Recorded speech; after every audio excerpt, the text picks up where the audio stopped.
siang kawan pajak semuanya, selamat datang kembali di Radio Suara 023 bersama saya Nina. Hari ini penyuluh dari KPP Pratama Jakarta Senen, kita akan membahas tema yang sedang hangat, yaitu siap-siap ada sitas bersama Pak Irfan. Sudah ada penyuluh dari KPP Pratama Jakarta Senen yang akan membersamai kita dalam bahas tentang citas. Selamat datang Pak Irfan. Baik Bu, terima kasih. Siang ini kita akan membahas sesuatu yang baru dari pajak nih. Apa itu?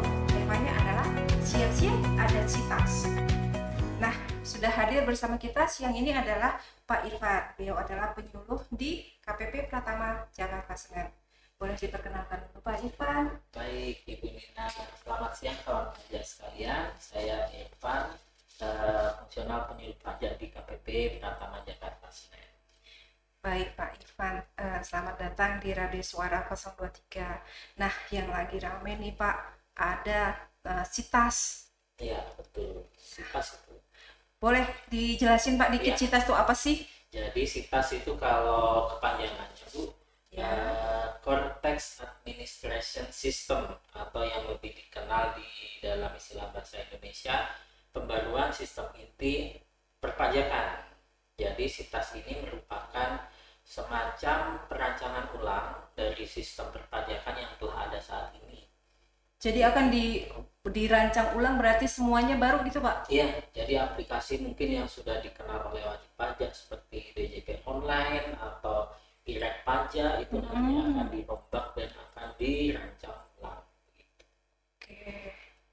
Kemudian perubahannya, kalau dibilang tadi perubahannya akan dirombak, itu berarti apakah semua akan berubah atau ada poin-poin tertentu saja yang dirubah Pak Irfan? Ya, kalau melihat dari reformasi perpajakan ya, kita lihat dari reformasi perpajakan dulu ada 5 pilar, yaitu yang pertama adalah sumber daya manusia, yang kedua organisasi, kemudian proses bisnis, teknologi informasi dan basis data, dan regulasi. Nah, citas ini paling tidak mengubah 5 pilar reformasi perpajakan itu. Jadi melalui citas yang akan diimplementasikan dalam Cortex, nama aplikasinya, itu akan membangun suatu sistem administrasi perpajakan yang terintegrasi sehingga dapat memberikan layanan yang mudah, andal, integrasi, akurat, dan pasti, atau yang dikenal dengan istilah mantap. Mantap, kayaknya ini akan berubah dan pasti diharapkan menjadi lebih baik ya Pak Irfan ya. Terus boleh tahu ada latar belakangnya kenapa sampai terpikir untuk merombak semua sistem di Direktorat Jenderal Pajak? Baik. Jadi untuk latar belakang diimplementasikan sitas ini, yang pertama karena adanya perkembangan teknologi informasi, kemudian yang kedua karena infrastruktur yang daya ketahanannya sudah berkurang, ketiga adalah sistem yang saat ini ada belum mencakup semua proses bisnis. Jadi masih ada yang manual, sudah ada yang secara online. Yang keempat adalah beban akses dan pengelolaan data yang meningkat. Kemudian yang terakhir, perkembangan dunia digital yang saat ini sudah memasuki semua serba digital. Baik, berarti nanti yang manual permohonan manual tuh sudah tidak ada ya Pak Irfan ya? Iya, betul Bu Nina. Jadi nanti akan diimplementasikan secara online semua melalui Cortex atau citas. Baik, wah luar biasa nih. Kemudian pasti Pak, kita pasti masyarakat pengen tahu kan, saya aja pengen tahu nih Pak, kelihatannya adem-adem aja nih, pajak nih kelihatannya adem-adem aja, tahu-tahu mau meluncurkan sesuatu yang baru yang membuat semuanya berubah, semua sistem perpajakan itu akan berubah gitu. Sebenarnya sudah sejak kapan di proses ini Pak, proses perubahan ini dilakukan? Ya, mungkin kalau wajib pajak yang sudah terdaftar lama mungkin sudah paham ya perkembangan teknologi di pajak ya. Dulu sebelum ada DJP online kan wajib pajak lapor secara manual pakai kertas, Betul. kemudian lapor harus datang ke KPP. Rame-rame. Iya, rame harus antri juga. Pasang tenda ya Pak ya. Iya. Jadi Cintas ini pengembangan teknologinya sudah dimulai sejak tahun 2021. Oh. Jadi sudah lama, sekitar 3 tahun atau 4 tahun yang lalu. Begitu. Sampai dengan saat ini untuk tahapannya sudah memasuki dengan tahapan support. Jadi dukungan sistem Cintas ini sudah sampai dengan Desember 2024. Nantinya diharapkan bulan Juli 2024 sudah bisa rilis ke wajib pajak dan dapat digunakan oleh wajib pajak. Wah, sebentar lagi nih. Betul tuh. Nah, karena ini sebentar lagi kayaknya kayak udah deket banget ya. Sementara kita mau tahu nih apa aja sih yang berubah di dalam Cintas ini dari sistem-sistem yang sudah kita lakukan sebelumnya. Boleh dijelaskan Pak? Yang akan berjalan itu seperti apa sih perubahannya? Baik. Untuk proses bisnis yang berlangsung saat ini itu ada istilahnya proses bisnis existing. Jadi saat ini banyak aplikasi yang belum sepenuhnya terintegrasi satu sama lain. Betul. Masih banyak juga manual, permohonan layanan manual. Kemudian ada yang kedua namanya fase bridging, yaitu peralihan antara sistem yang saat ini sudah ada dan nantinya sistem Cintas yang akan dijalankan. Kemudian yang ketiga adalah fase proses bisnis to be. Nantinya diharapkan sistem perpajakan akan terintegrasi dan dikumpulkan menjadi satu tampilan atau satu aplikasi.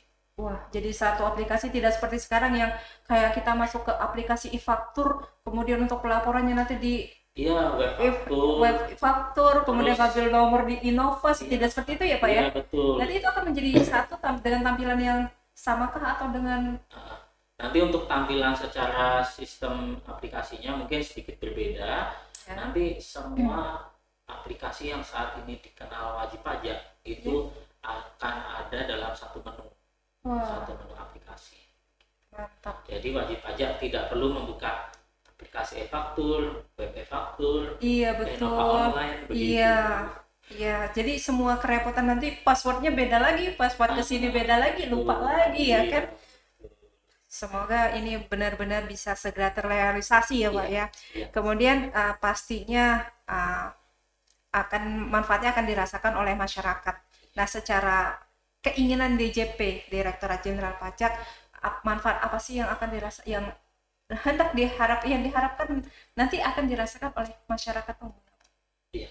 Jadi untuk Cintas ini atau Cortex diharapkan yang pertama adalah layanannya dapat diakses melalui banyak pilihan saluran. Yaitu kan tidak hanya DJP online, misalkan wajib pajak dapat datang ke KPP mana saja untuk melakukan pendaftaran, melakukan pelaporan, begitu. Jadi sudah tidak ada batasan daerah atau wilayah kerja. Berarti kayak perubahan-perubahan seperti itu kayak yang sekarang, kerepotan yang sekarang kita hadapi itu kayak wajib pajak harus mendaftar di KPP terdaftar, itu tidak ada ya Pak ya? Iya, diharapkan nantinya tidak ada batasan seperti itu lagi. Kemudian yang kedua adalah seluruh proses bisnis akan terintegrasi dalam satu sistem informasi atau dalam satu aplikasi Cortex. Yang ketiga adalah keamanan data dan informasi yang lebih andal dan terjaga. Karena satu pintu masuk ya Pak? Satu pintu masuk, passwordnya cuma satu. Tidak ada lupa password ini itu ya? Iya betul. Baik. Kemudian kita sudah tahu manfaatnya, kemudian sudah tahu perjalanannya si Cortex ini, Cintas ini seperti apa, sampai dengan siap untuk diluncurkan di bulan Juli ya Pak ya? Betul, insya Allah di bulan Juli siap. Mudah-mudahan benar-benar siap di launching. Tapi apa proses bisnis apa aja yang akan segera di launching itu, yang tampilan pasti penasaran ya, tampilan seperti apa yang akan ditemui oleh wajib pajak? Mungkin bisa diceritakan sedikit Pak. Ya. Kalau mungkin kawan pajak tahu proses bisnisnya di pajak, di kantor pajak, KPP, Kanwil, atau di kantor pajak manapun, itu kan banyak proses bisnis ya, mulai dari mereka mendaftar NPWP, melapor SPT, kemudian jika ada kesalahan kan ada bagian pengawasan, penagihan, pemeriksaan, banyak sekali proses bisnis di perpajakan. Nah, di kesempatan kali ini mungkin saya akan menjelaskan 5 dari serangkaian proses bisnis yang ada di perpajakan ini. Yang pertama adalah terkait registrasi. Itu nantinya wajib pajak atau kawan pajak bisa melakukan registrasi NPWP, registrasi PKP itu di semua KPP seperti yang telah saya sampaikan sebelumnya. Begitu. Kemudian yang kedua terkait pelaporan SPT, yang perlu diperhatikan adalah adanya pembuatan kode billing otomatis. Jadi jika wajib pajak saat ini membuat SPT misalkan PPN melalui web e-faktur, kemudian mereka harus membuat kode billing terpisah di DJP online, di menu billing. Nantinya di Citas akan disediakan menu langsung pembuatan kode billing di SPT tersebut. Gitu. Mirip-mirip dengan SPT tahunan yang sekarang di online ya Pak? Iya betul Bu, jadi mungkin menu yang sudah ada sekarang yang istilahnya fase bridging-nya, peralihannya itu sudah diimplementasikan di SPT tahunan. Kemudian untuk probis yang ketiga adalah pembayaran. Ini terkait kode billing multi account. Nantinya kalau saat ini wajib pajak kan membuat kode billing untuk satu jenis pajak, satu masa pajak atau pajak. Misalkan wajib pajak ada pembayaran PPh 21, PPN, kan dia harus buat 2 kode billing. Nantinya di Citas wajib pajak hanya membuat 1 kode billing saja. Untuk semua jenis pajak?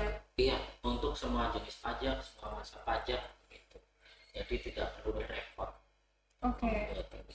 Kode billing. Kemudian ada juga istilah deposit pajak. Nah, ini yang menarik. Saya sudah sempat dengar bisikan-bisikan deposit pajak. Ini akan seperti apa, Pak? Apakah seperti apa, Pak, dari ininya? Mungkin untuk lebih praktisnya kayak Ibu Bu Nina mungkin punya saldo OVO, saldo ShopeePay begitu. Ini boleh disensor enggak ya? Jadi yang punya saldo e-money begitulah. Jadi saldo e-money yang biasanya di aplikasi online itu dicoba diterapkan untuk pembayaran pajak. Jadi nantinya di sistem Cortex atau Citas ada namanya Ibu mengisi saldo deposit pajak. Itu sudah terisi, nanti misalkan Ibu isi 1 juta.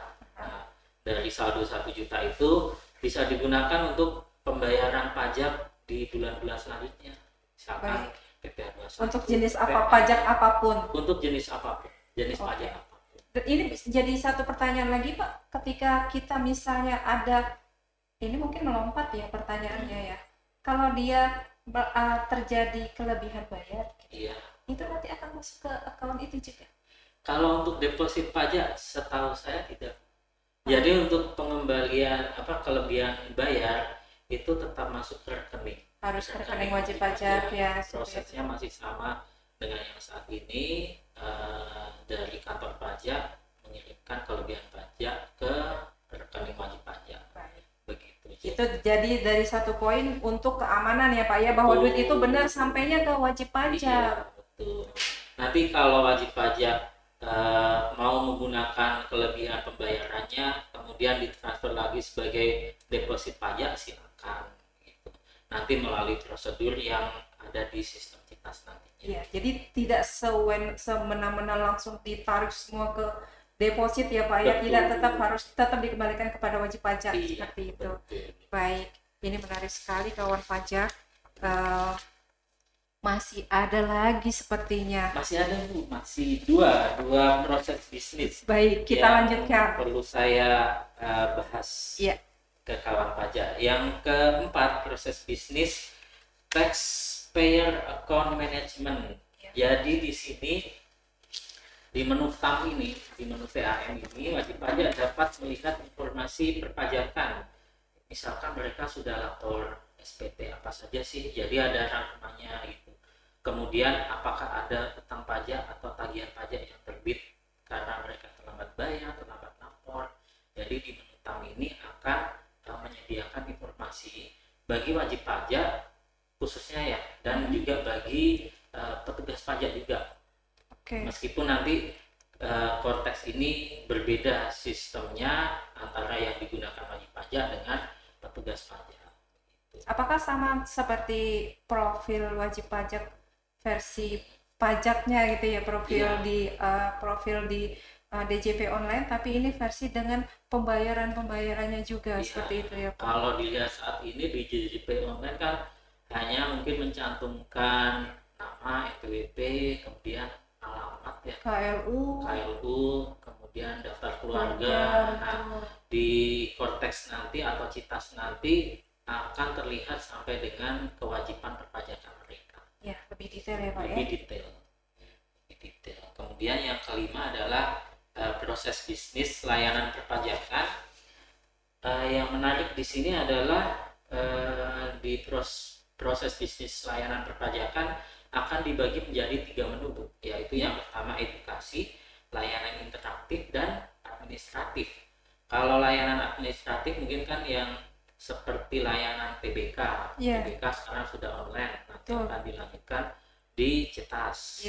Kemudian untuk layanan interaktif, wajib pajak bisa konsultasi secara online lewat CITAS nantinya. Dan yang ketiga adalah layanan edukasi. Ini nanti apabila wajib pajak menginginkan, misalkan ada minta tolong dong Pak Bu adakan kelas pajak ini, nah wajib pajak bisa request di CITAS ini, mengajukan permohonan untuk diadakan edukasi kelas pajak. Seperti itu ya Pak ya? Pastinya tanpa dipungut biaya. Pastinya tidak dipungut biaya. Nah, itu luar biasa banget. Kemudian ada layanan administrasi perpajakan yang sekarang PBK sudah IPBK 2.0.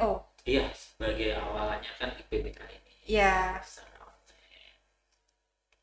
Kemudian masih ada lagi Pak probis yang lain yang perlu disampaikan mungkin? Probis yang lain, seingat saya ada 21 probis. Kalau disampaikan di podcast ini kayaknya terlalu panjang ya. Iya, betul. Bisa 2 jam, 3 jam. Jadi mungkin saya cukup bahas 5 probis saja. Tapi ini adalah probis yang terpenting ya poinnya. Dan ini sudah cukup menggambarkan probis apa yang akan kita hadapi. Betul. Di dalam konteks nanti seperti itu ya Pak Irfan ya. Nah, sebentar lagi tadi seperti Pak Irfan, sebentar lagi kita akan menghadapi konteks di bulan Juli. Sebagai wajib pajak, kawan pajak pasti bertanya, terus saya ngapain Pak gitu, apa yang mesti saya siapkan gitu kan, tahu-tahu ujuk-ujuk gitu kan. Sementara nanti web e-faktur mungkin sudah tidak ada semuanya jadi satu, apa yang perlu saya siapkan? Pasti ini pertanyaan kawan pajak semua. Iya. Terkait sistem CITAS ini kan karena sudah dirancang ya dari 2021 dahulu. Nah, berdekatan dengan 2024 ini DJP telah menerbitkan aturan terkait pemadanan NIK NPWP. Betul. Nah, itu salah satu yang harus kawan pajak siapkan. Ya. Jadi perlu dicek dan perlu divalidasi apakah NPWP atau NIK kawan pajak sekalian sudah valid. Gitu. Jika belum valid NIK-nya, itu bisa menghubungi Dinas Kependudukan dan Catatan Sipil. Jadi Dukcapil setempat sesuai dengan KTP wajib pajak. Itu dipastikan nama, penulisan nama, dan NIK itu sudah sesuai dengan database Dukcapil. Itu nantinya akan digunakan di sistem CITAS. Gitu. Iya. Jadi ini sebenarnya untuk NIK 16 digit ini sudah kita antarkan dengan perlakuan di Ibu Pot ya Pak ya, yang baru ya, bahwa bukti potong yang dikeluarkan terbaru itu sesuai dengan NIK-nya seperti itu. Berarti ini akan berkelanjutan dengan konteks kita. Betul, nanti dilanjutkan dengan konteks atau CITAS. Kemudian ada lagi Pak Irfan mungkin yang bisa disampaikan? Yang disampaikan mungkin yang inilah, eh, kami dari KPP Senen, KPP Pratama Jakarta Senen kan juga sering membagikan info-info perkembangan terkait perpajakan. Ya. Jadi jika kawan pajak mempunyai Instagram, silahkan follow Ya. di media sosial atau Instagram KPP Senen, yaitu di @pajak_jkt Senen. Betul. Silakan di follow ya IG kita ke pajak Senen ya Pak ya. Pajak JKT Senen. Nah, nanti di situ akan kita update info-info terbaru terkait dengan Vortex ini, dan semoga kawan pajak tidak ketinggalan informasi.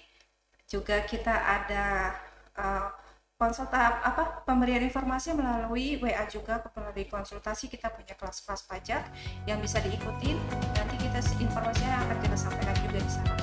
Demikian mungkin yang bisa kami sampaikan sore ini. Terima kasih Pak Irfan informasinya untuk sore ini, pastinya bermanfaat sekali menghadapi kontes di bulan Juli.